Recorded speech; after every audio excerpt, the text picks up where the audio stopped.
میرا غفلت میں ڈوبا دل بدل دے، خدایا فضل فرما دل بدل دے۔ کئی بیچارے بد نصیب ایسے ہیں کہ روزہ ہی نہیں رکھتے۔ میں نے اپنے ہمارے گھر وہاں پہ چوکیدار گلی میں بیٹھا ہوتا تھا، کل میں نے پوچھا، میں کہا جی آپ نے افطاری کر لی؟ آپ نے افطاری کہاں سے کی؟ اس نے کہا جی یہ ساتھ والے گھر نے کرائی۔ تو میں کہا تمہارا روزہ تھا؟ کہتا روزہ تو نہیں تھا۔ میں نے کہا روزہ کیوں نہیں تھا؟ کہتا جی میں دوائی شوائی کھانی ہوتی ہے، میں ذرا مرچا نہیں کھانا، تو ذرا لائٹ میرا کھانا ہے، تو پھر وہ ذرا مینج نہیں ہو۔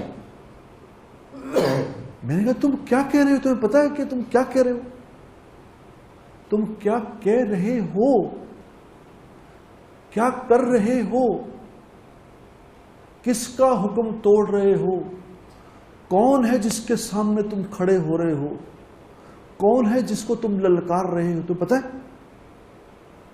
کچھ پتہ ہی نہیں کیا کر رہے ہو۔ وہ مزدور جو مزدوری کرتا ہے وہ کہتا ہے جی میں کس نے روزہ رکھا جناب، سارا دن اٹا کون چکے تو روزہ کون رکھے؟ تو پہ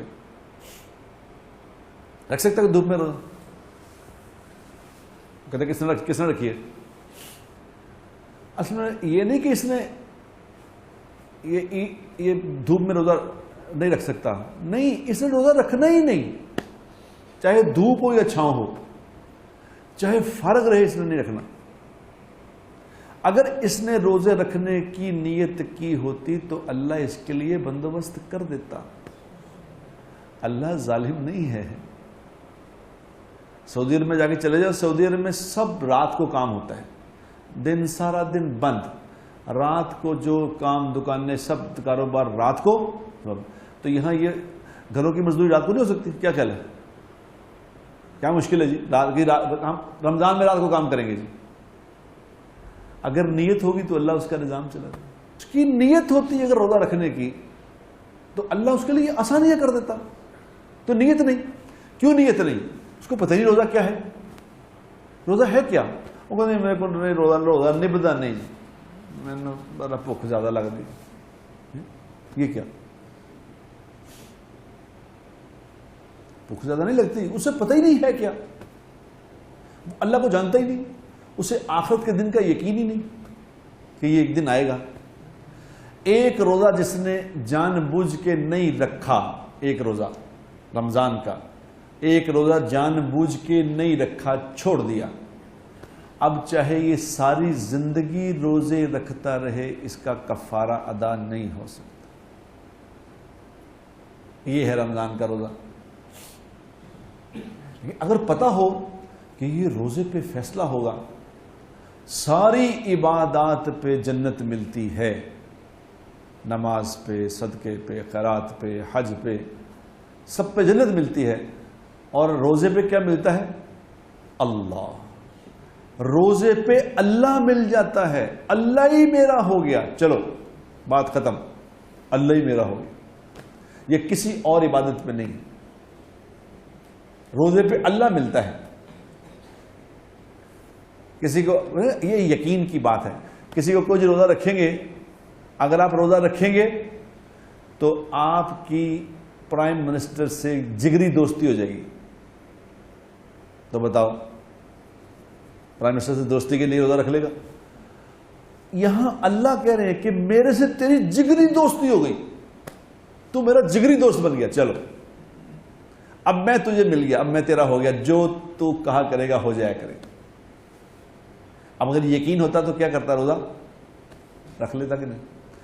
سارا مسئلہ یقین کی کمزوری کا ہے میرے دوستوں۔ یہ جو میں یہاں بیٹھ کے آپ سے بات کرتا ہوں، اس میں میری 90% بات یہ ہوتی ہے کہ مسئلہ یقین کا پھنسا ہوا ہے۔ ہمیں اعمال کا اگر یقین ہو جائے پھر مسئلہ ختم ہے، پھر کوئی دنیا میں ایسا انسان آپ کو نہ نظر آئے کہ روزہ نہیں اس کا۔ روزہ تو مزیدار چیز ہے، بھوک کا لگنا ایک انجوائمنٹ ہے یار، کو مذاق کر رہے ہو؟ کیا ہو گیا؟ بھوک لگی ہے جی، شدید روزہ لگ رہا ہے، شدید پیاس لگی ہے، یہ تو ایک مزہ ہے کہ آپ کسی کے لیے بھوک پیاس برداشت کر رہے ہو، اور جس کے لیے برداشت کر رہے ہو وہ جانتا بھی ہے وہ دیکھ رہا ہے تمہاری بھوک پیاس، وہ تمہاری بھوک پیاس کو جانتا ہے جس کے لیے تم بھوکے رہ رہے ہو، اور وہ پھر شام کو فرشتوں کو اکٹھا کرے گا، فرشتوں کو اکٹھا کر کے بلا کے کہے گا کہ تمہیں پتہ ہے یہ لوگ جو بھوکے پیاسے تھے یہ کیوں تھے، بھلا بتاؤ کیوں تھے؟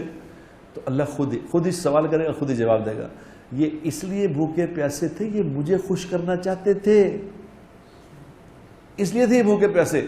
تو پھر کیا اللہ کہیں گے؟ اب اللہ کی بادشاہی، اللہ کا کلام، اللہ کی مجلس، تو اللہ خود ہی کیا کہیں گے؟ اب پھر تم گواہ رہنا، فرشتوں تم گواہ رہنا۔ حالانکہ ان کو فرشتوں کو گواہ کرنے کی کیا ضرورت ہے؟ یہ اللہ کا سٹائل ہے، اللہ کا سٹائل کہ فرشتوں تم گواہ رہنا، میں ان سے راضی ہو گیا، میں نے ان کے سب گناہوں کو معاف کر دیا، ان سے جو جنت کا وعدہ کیا تھا ہو گئی، بھوکا پیاسا رہنے پہ یہ ہو گیا۔